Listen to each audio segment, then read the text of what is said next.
I cittadini che arrivano dall'Ucraina dovranno rivolgersi alle aziende sanitarie del territorio che attiveranno tamponi e vaccini non solo contro il Covid, in via di definizione le regole per l'accoglienza. Benzina e diesel in molti impianti hanno superato i 2 euro, ma nelle ultime ore è impressionante il rincaro del gas metano. Il prezzo è quadruplicato in 5 mesi, toccando quota 4 euro. Costi di energia e gas triplicati nell'ultima settimana e 15 volte superiori rispetto a un anno e mezzo fa. Alla Fantoni di Osopo non si esclude l'ipotesi dello stop, anche se questa resta l'ultima opzione. Avrebbe approfittato del via vai di gente in negozio per spacciare cocaina. In carcere il proprietario di una macelleria in zona stazione a Udine, un afghano di 30 anni, è stato arrestato dai carabinieri. Caricata dai 5 punti nelle ultime 3 gare, l'Udinese avrebbe messo di nuovo nel mirino il 10° posto. I punti dal Sassuolo sono 10, ma i bianconeri hanno 2 gare da recuperare. La società torna a crederci.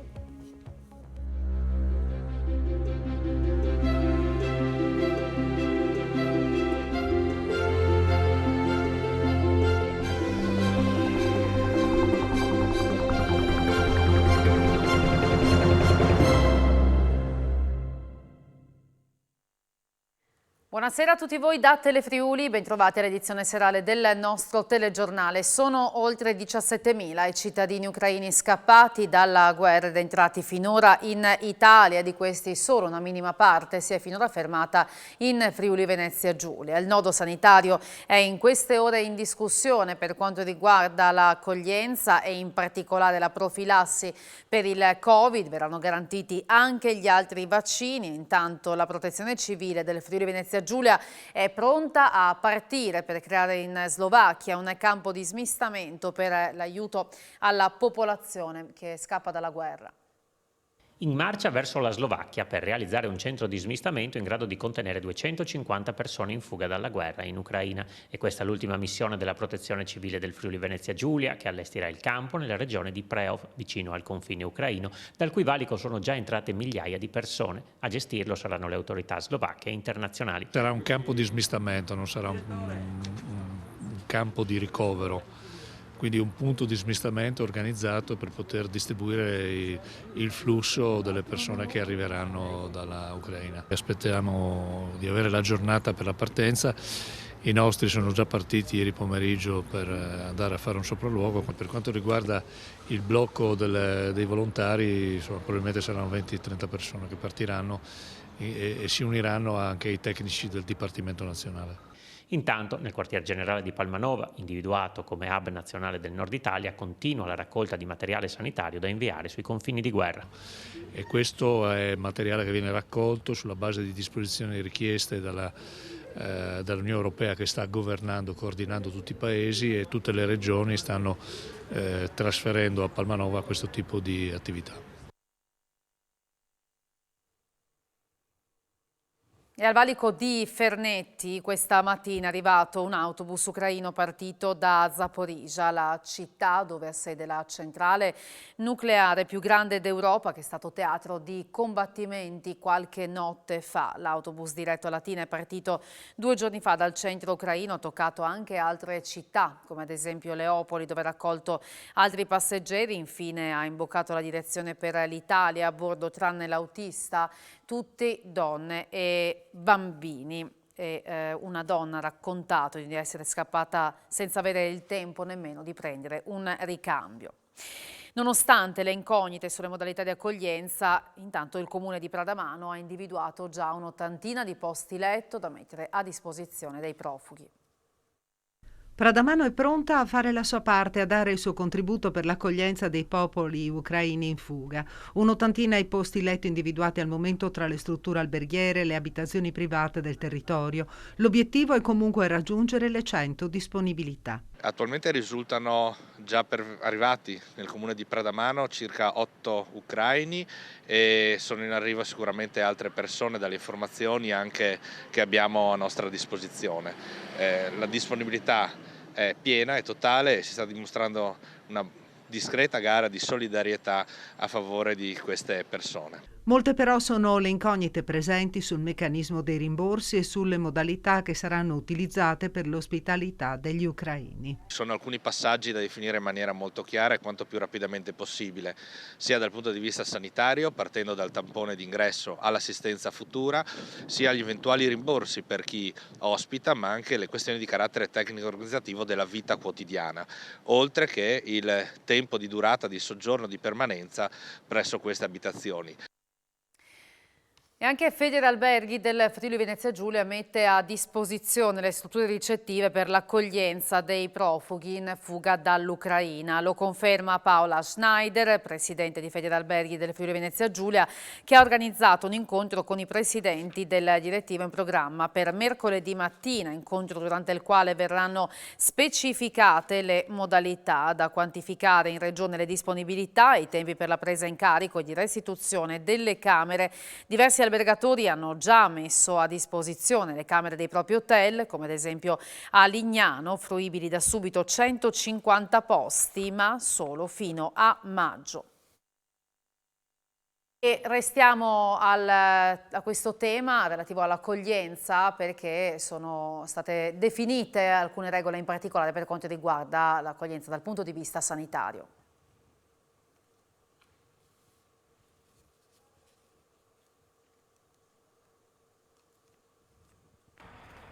Un tampone molecolare o antigenico entro le 48 ore dall'ingresso in Italia e un periodo di autosorveglianza di 5 giorni con l'obbligo di indossare la mascherina FFP2. Sono queste alcune delle prescrizioni che devono rispettare i cittadini ucraini che arrivano in Italia in base al protocollo anti-Covid. Saranno competenti le aziende sanitarie dove arrivano i migranti che otterranno un codice temporaneo definito STP con il quale potranno accedere ai tamponi e alla profilassi. A chi fugge dall'invasione russa è consentito usare i mezzi pubblici per raggiungere le strutture di cura, il domicilio o le strutture ricettive messe a disposizione, purché siano in possesso di un tampone negativo che deve essere vecchio al massimo 72 ore per i molecolari e 48 ore per quelli antigenici.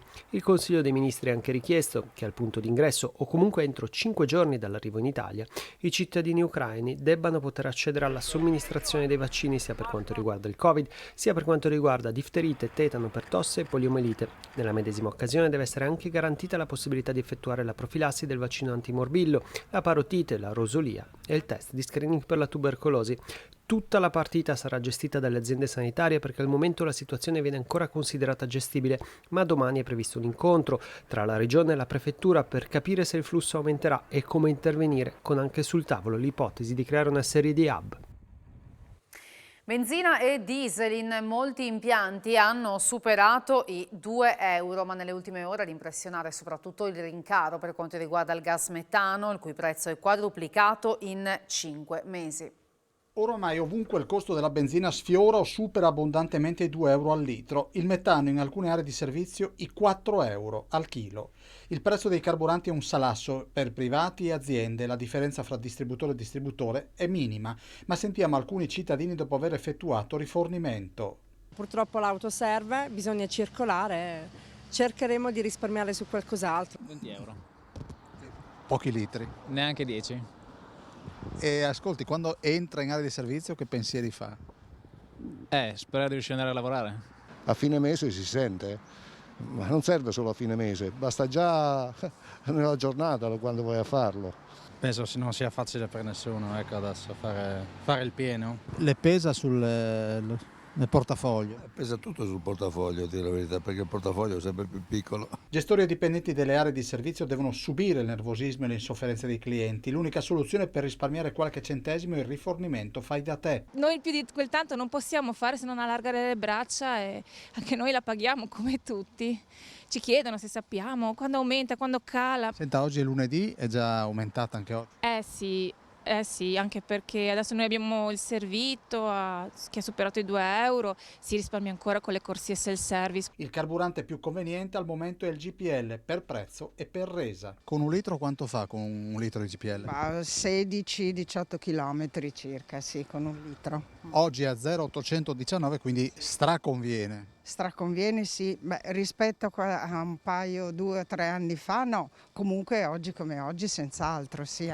Un dettaglio: il 1° ottobre scorso un chilo di metano passò a 2 euro in una sola notte. Nell'arco di 5 mesi il costo è quadruplicato. E quella del carburante è una crisi che rischia di minare la sopravvivenza stessa degli impianti di distribuzione, in particolare quelli della fascia confinaria, perché il divario con Slovenia e Austria aumenta ogni giorno, come sottolinea Manuel Rizzi, ex rappresentante Five Confesercenti e titolare di una stazione di servizio a Gorizia. La tessera regionale non compensa le differenze, il contributo sarebbe da ripensare, dice, per invogliare il cittadino a scegliere l'acquisto del carburante italiano. La situazione è peggiore di quella pre-pandemia, con diversi piazzali di stazioni regionali vuoti e code di auto che vanno a fare rifornimento oltre confine. A differenza di altre marinerie d'Italia, a Marano i pescatori non hanno attuato il blocco dei pescherecci per il caro gasolio. La categoria conta molto sull'incontro a Roma previsto per mercoledì. Riccardo Milocco, presidente della cooperativa Pescatori e OP. La situazione del caro gasolio quanto vi coinvolge?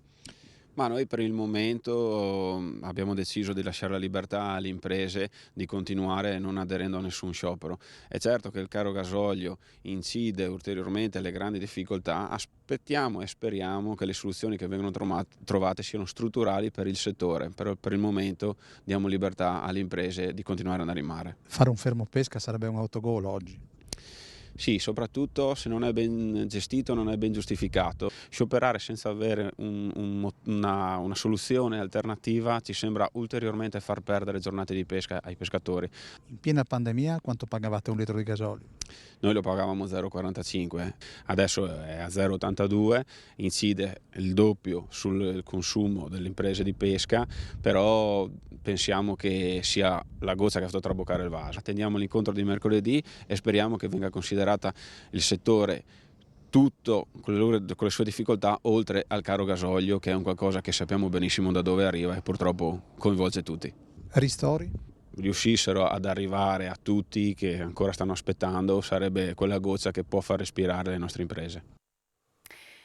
E per quanto riguarda i riflessi sul mondo aziendale, la situazione alla Pittini di Osopo è da questo pomeriggio al centro di un incontro da remoto con direzione aziendale, Confindustria e sindacati. Sono aperti sia l'acciaieria che il laminatoio, condizione che potrebbe mutare però da un momento all'altro, come già accaduto nei giorni scorsi. Il primo reparto a fermarsi è generalmente l'acciaieria, da dove esce la vergella che poi viene lavorata in laminatoio e trasformata in tondino e rete elettrosaldata per piani in cemento armato.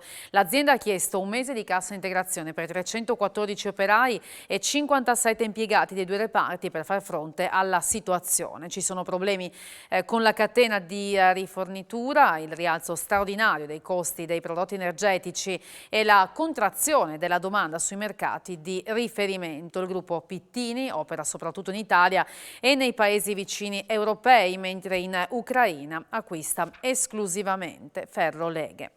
E i costi di energia e gas triplicati nell'ultima settimana, 15 volte superiori rispetto a un anno e mezzo fa, fanno incombere sulla Fantoni di Osopo lo spettro dello stop alla produzione.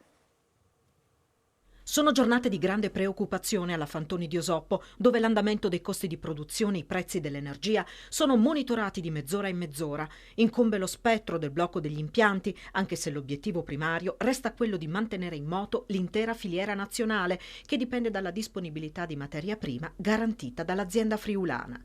Il gruppo Fantoni è leader mondiale nella produzione di pannelli in MDF e truciolare. Siamo sull'orlo della sopportazione, commenta il consigliere delegato Paolo Fantoni, il quale riferisce che si è deciso di attivare un canale diretto con i sindacati aziendali per seguire ogni evoluzione.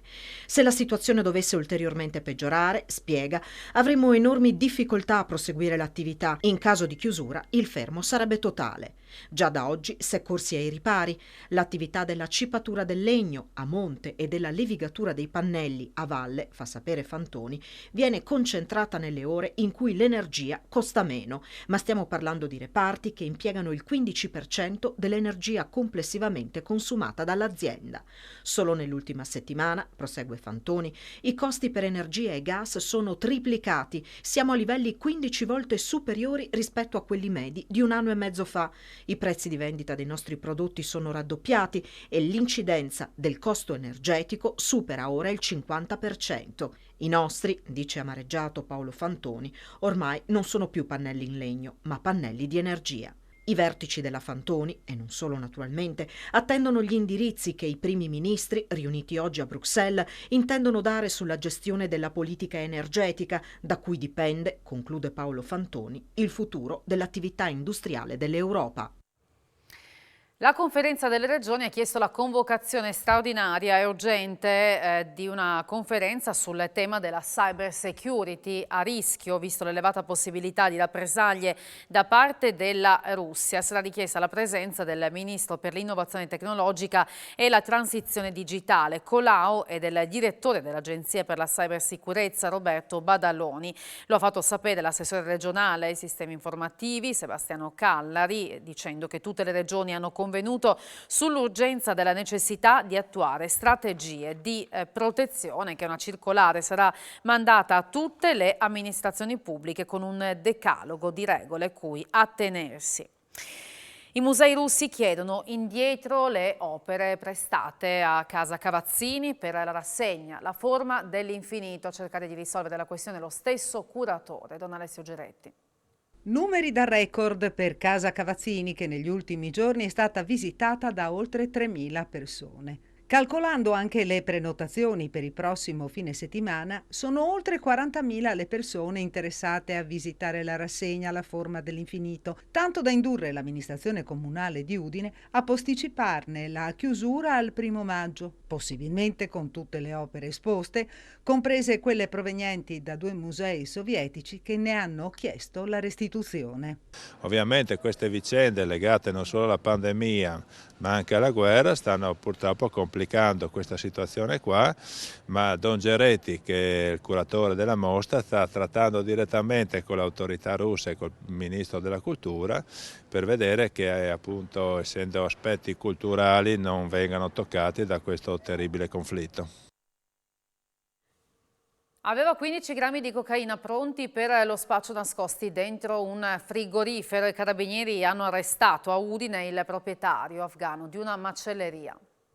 Avrebbe approfittato del via vai di gente nel suo negozio per spacciare cocaina. In carcere il proprietario di una macelleria in zona stazione a Udine. Si tratta di un afghano di 30 anni, da diverso tempo residente in città, arrestato dai carabinieri della compagnia di Udine in flagranza di reato.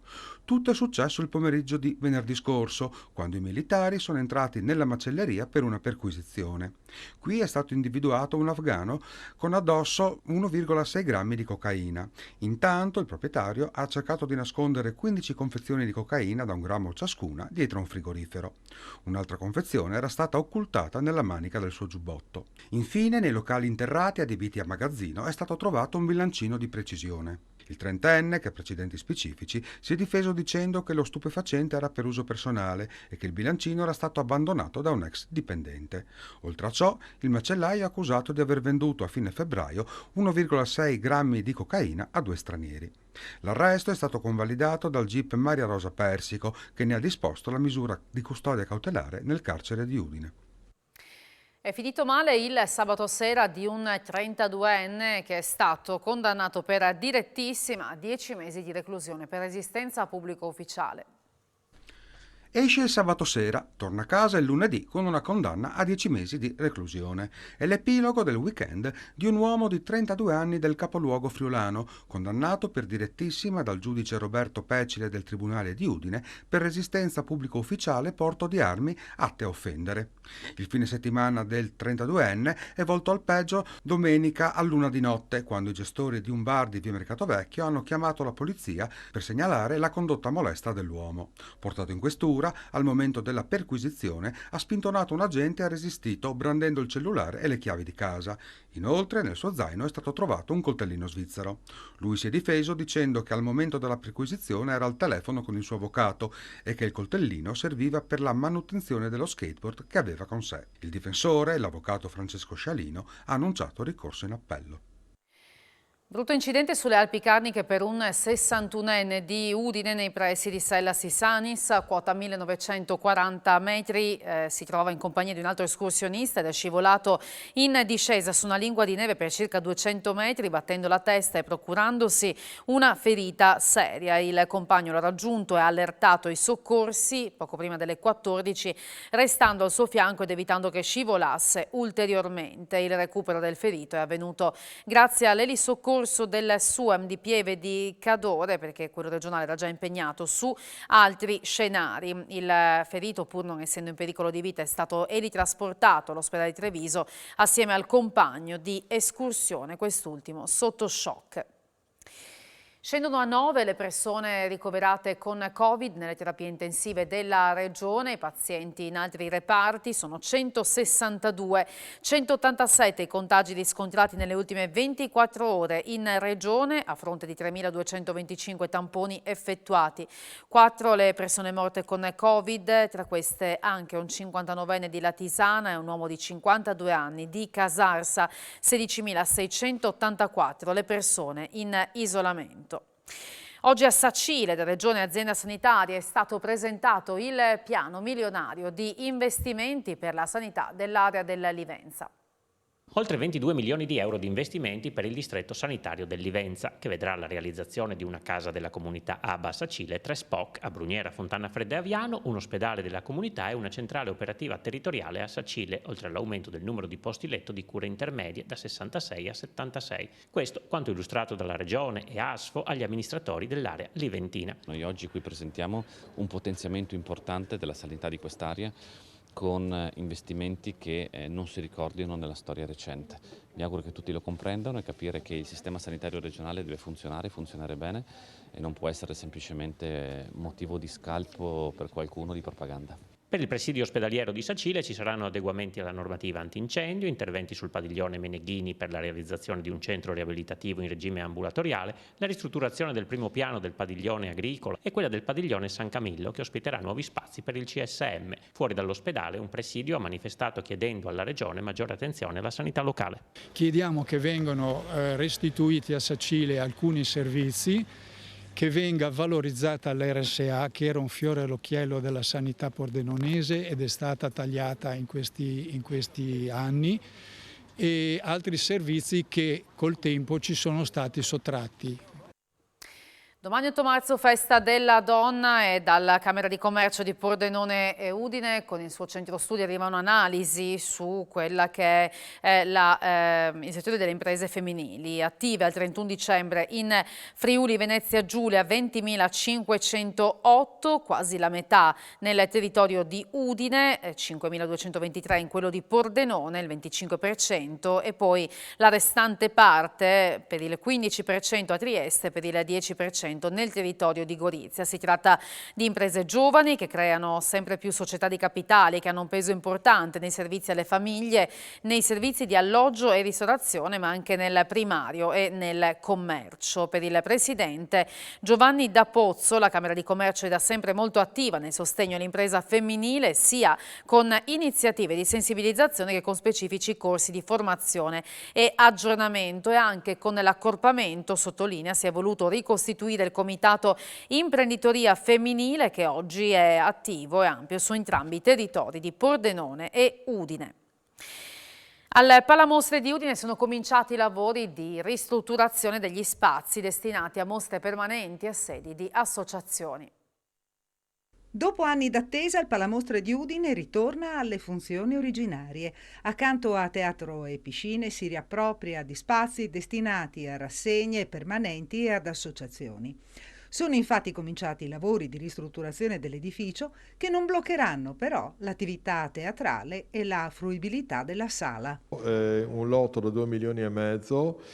I lavori sono di struttura per metterlo in sicurezza, viene rifatto praticamente il tetto, la parte della copertura, compreso anche tutti gli impianti. Lo scopo finale è quello di ripristinare l'arte moderna e soprattutto esporre tutta una serie di opere che abbiamo nei depositi. Ci saranno anche tutte le sale che verranno dedicate ai giovani, alle associazioni, per poter sviluppare l'arte, la propria professione, la propria individualità all'interno di questo palamostre. Così facendo credo che un altro pezzo di storia della nostra città viene riqualificata. La Costituzione a fumetti ha visto la luce a Pordenone attraverso un progetto di collaborazione tra PAF e società operaia.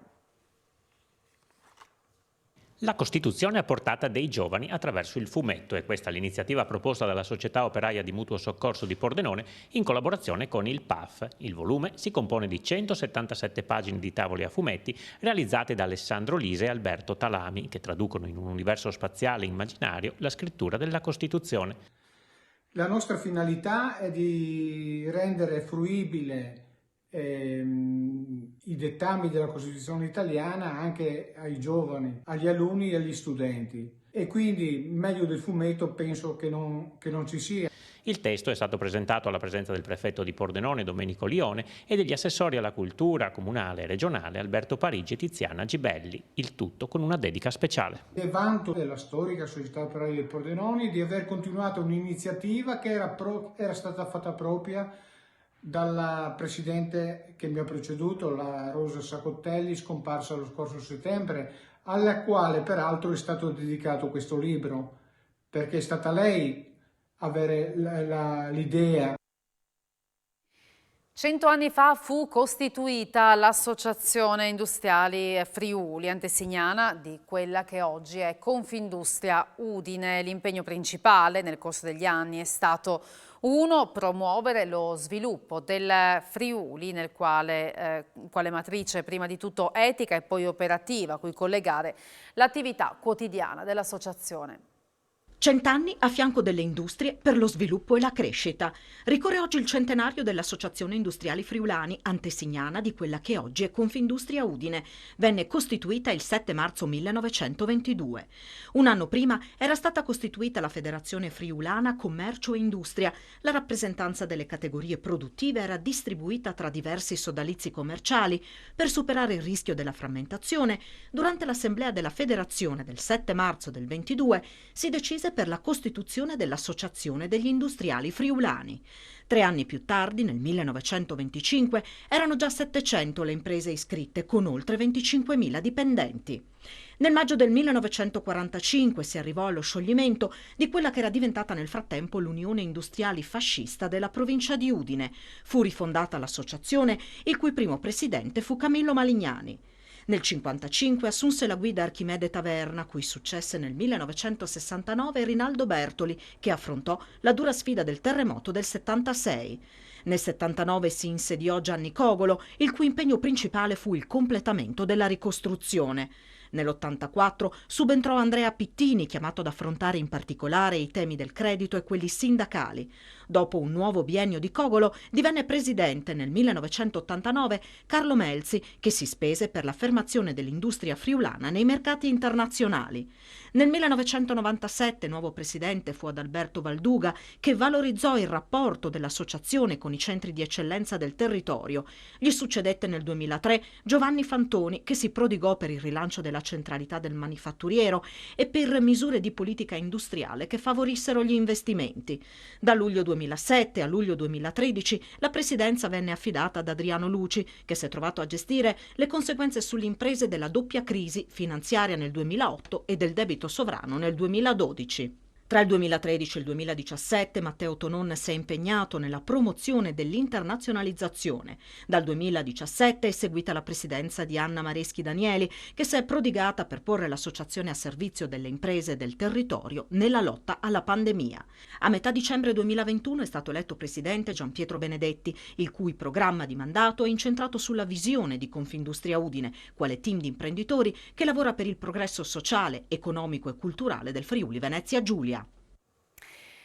5 punti nelle ultime 3 partite, tra queste anche contro 2 grandi. L'Udinese vive un momento positivo e si rilancia guardando quelli che erano gli obiettivi originari di classifica, vale a dire la conquista della parte sinistra della graduatoria. Ne parliamo tra poco a Sport FVG, con spazio anche alla pallavolo, al calcio femminile. Parleremo anche dei mondiali master di sci alpinismo che si sono svolti a Piancavallo.